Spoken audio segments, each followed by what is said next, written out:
Well, if nothing else, the health minister's statements have got people talking about population control again.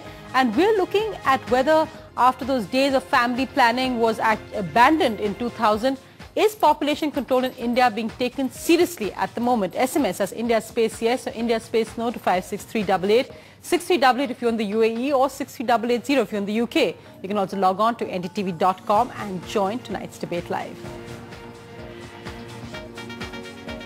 Well, joining me for more on verdict tonight, prominent woman politician Brinda Kharat of the CPIM. She's also with the All India Democratic Women's Association.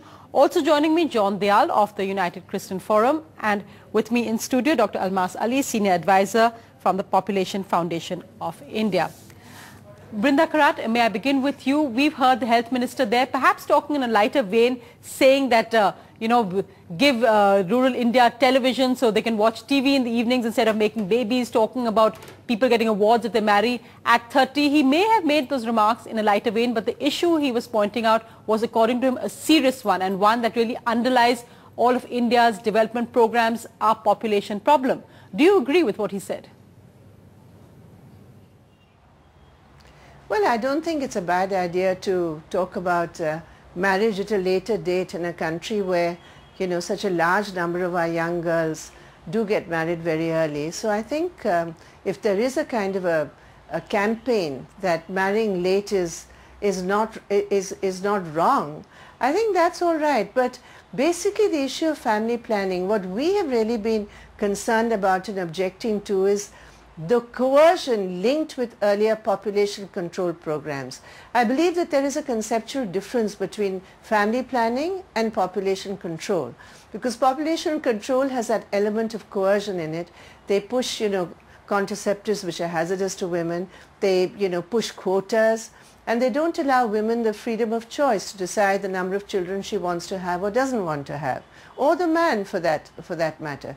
So I think if you're talking about population control, and fortunately Ghulam Nabi Azad has not spoken about population control, I think that's a positive. As far as family planning is concerned, I think it is necessary for women's health. I think the government should provide different choices to women, which are safe choices.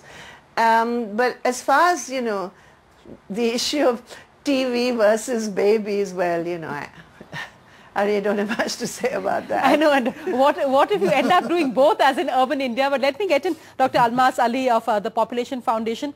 The serious issue, and I think perhaps some of the points that Brinda Kharat made actually are the root of the problem. There are two completely diverse views in India. There's one view which is Brinda Kharat's and many activists who say that it's all about choice and family planning, and population control in a way is a bad word in this context. And there are others who feel that it's really time for emergency measures.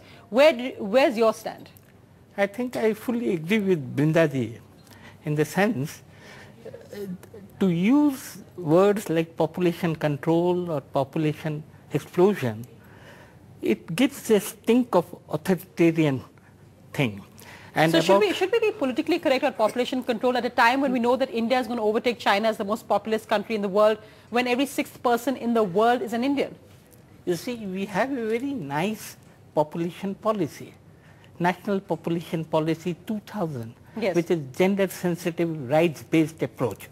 Now, I fully agree with one statement which Ghulam Nabi ji has told, yes, marriageable age to increase. Let me tell you, the good news is that from last 2 decades, the fertility rates, you take any indicators, be it decadal growth rate, CBR, TFR, or you say the exponential average growth rate, yes, it's all declining. But the question is, if it is declining, if it is so rosy, why the size is not reducing? Right. That is from 1951 to 81, but the high fertility and low mortality has influenced and shaped the population age structure of India in such a way that there is a bulge in the middle.